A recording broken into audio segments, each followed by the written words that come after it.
भगवद गीता में भगवान श्री कृष्ण ने न केवल ज्ञान की बातें बताई हैं, बल्कि जीवन जीने की कलाओं के बारे में भी बताया है। भगवान श्री कृष्ण ने अर्जुन को जो गीता का उपदेश दिया है, वह हर मनुष्य के लिए प्रेरणा स्रोत साबित हो सकता है। गीता में भगवान श्री कृष्ण अर्जुन को उपदेश देते हैं कि जो भी मनुष्य भगवद गीता की 18 बातों को अपनाकर अपने जीवन में उतारता है, वह सभी दुखों से, वासनाओं से, क्रोध से, ईर्ष्या से, लोभ से, मोह से, लालच आदि के बंधनों से मुक्त हो जाता है। आगे जानते हैं भगवद गीता की ज्ञान की बातें। आनंद मनुष्य के भीतर ही निवास करता है, परंतु मनुष्य उसे स्त्री में, घर में और बाहरी सुखों में खोज रहा है। श्री कृष्ण कहते हैं कि भगवान उपासना केवल शरीर से ही नहीं बल्कि मन से करनी चाहिए। भगवान का वंदन उन्हें प्रेम बंधन में बांधता है। इंद्रियों के अधीन होने से मनुष्य के जीवन में विकार और परेशानियां आती है। संयम यानी धैर्य, सदाचार, स्नेह और सेवा जैसे गुण सत्संग के बिना नहीं आते हैं। श्री कृष्ण कहते हैं कि मनुष्य को वस्त्र बदलने की आवश्यकता नहीं है, आवश्यकता हृदय परिवर्तन की है। जवानी में जिसने ज्यादा पाप किए हैं, उसे बुढ़ापे में नींद नहीं आती। भगवान ने जिसे संपत्ति दी है, उसे गाय अवश्य रखनी चाहिए। जुआ, मदिरापान, स्त्रीगमन, अनैतिक संबंध, हिंसा, असत्य, मद, आसक्ति और निर्दयता, इन सब में कलयुग का वास है। अधिकारी शिष्य को सद्गुरु, अच्छा गुरु अवश्य मिलता है। श्री कृष्ण कहते हैं कि मनुष्य को अपने मन को बार बार समझाना चाहिए कि ईश्वर के सिवाय उसका कोई नहीं है।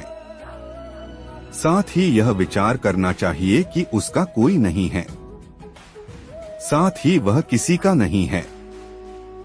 भोग में क्षणिक, क्षण भर के लिए सुख है, साथ ही त्याग में स्थायी आनंद है।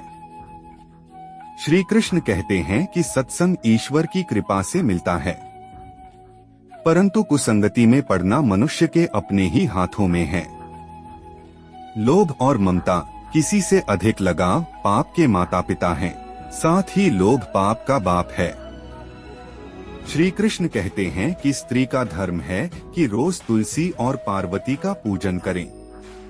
मनुष्य को अपने मन और बुद्धि पर विश्वास नहीं करना चाहिए, क्योंकि ये बार बार मनुष्य को दगा देते हैं। खुद को निर्दोष मानना बहुत बड़ा दोष है।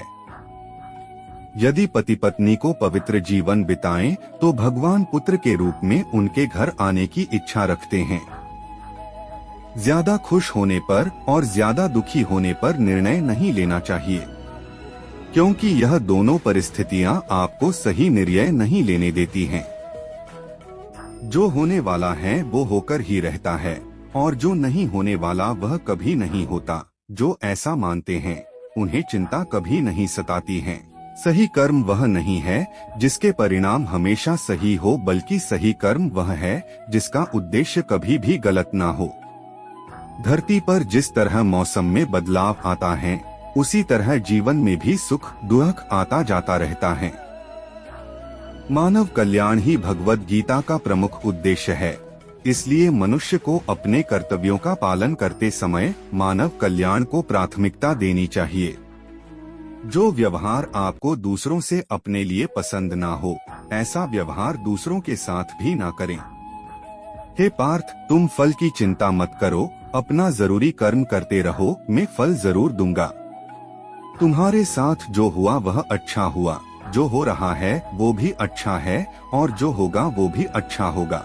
जीवन का आनंद ना तो भूतकाल में है और ना भविष्य काल में, बल्कि जीवन तो बस वर्तमान को जीने में है। अगर यह वीडियो पसंद आए तो वीडियो को लाइक करें और चैनल को सब्सक्राइब करना बिल्कुल न भूले।